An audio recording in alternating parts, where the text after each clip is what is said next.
Ayan, magandang gabi mga boss. Kasi kapag ganitong problema, pinapaiwan ko kasi medyo matagal gawin.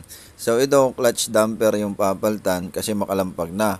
So tinanggalan natin yung kanyang back plate. Then ipapakita ko lang sa inyo kung bakit siya kumakalampag. So ito yung mga boss. Malaki na yung awang nung kanyang clutch damper, tapos ito yung bago yung isa. At ayan, puro luma pa yon. Sinubukan lang natin itong bago, itong tinatanggal natin. So, kapag ka bago na, ayan, masikip na mga boss. Pero yung luma, matigas na, kaya nagkakaroon siya ng clearance. So, ang ginagamit dito mga boss, yung pang C100 or yung pang XRM na 110 na clutch damper set. Ayan o, makikita nyo mga boss, yan yung pinakang clearance niya. Kaya, kumakalampag kapag ka naka-minor. Tapos pag pinisil mo yung clutch, dun siya tumatahimik. So, yun ang problema nun. Kasi ang laki na ng clearance nga. Kung ikukumpara natin doon sa bago, napakalayo ng diferensya. Tapos, matigas na ngayon parang plastic na. Tapos, ito naman bago ay malambot pa. So, yun. Yun yung pagkakaiba. Tapos, wala namang ibang ikinakalang dyan mga boss. Basta papalitan nyo lang ng bago na clutch damper set. Ayan, basta yun. Yung spring naman, hindi siya lumulutad. Tapos yan lang yung kanyang itsura. So, DIY lang ito mga boss. Kasi dati, nagpapamachine shop tayo ng clutch housing ni CB125. Kapag kakaramihan ng gawa, hindi natin maasikaso.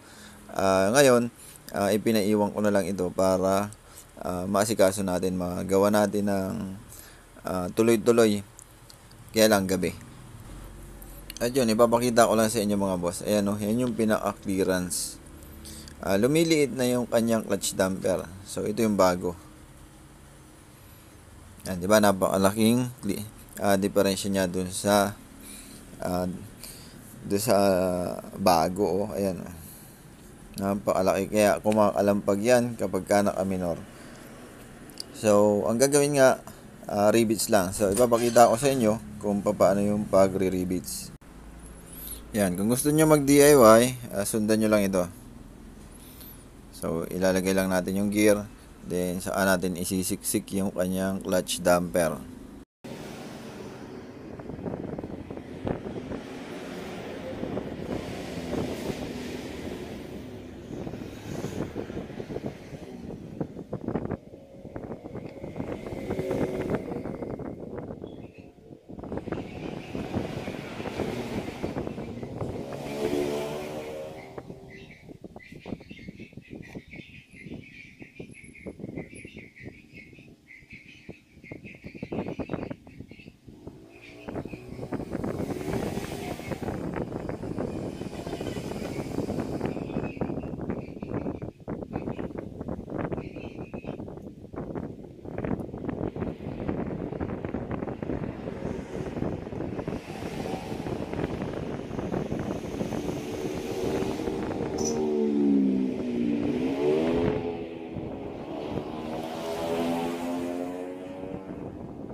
At yan, ipasok natin yung mga rivets. Pinupukpok lang yan mga boss. Tapos ipipinis na lang yan mamaya.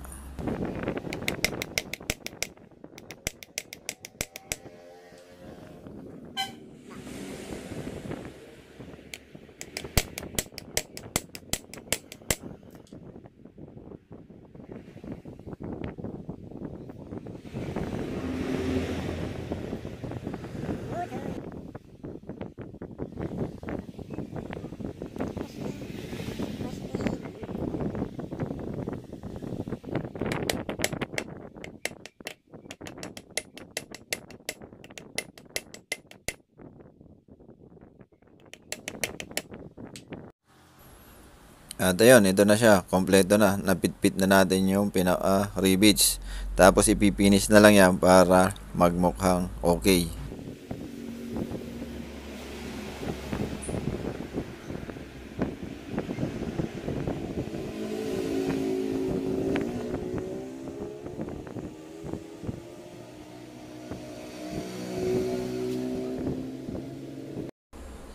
At yun, iaayos lang natin yung dulo niya para hindi matalas.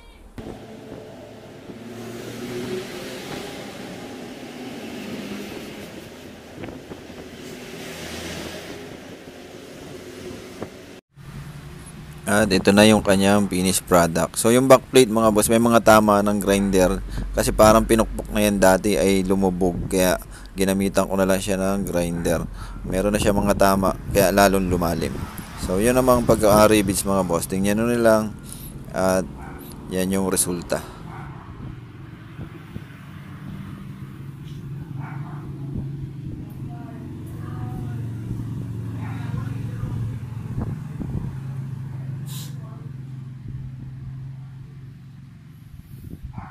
Ano na?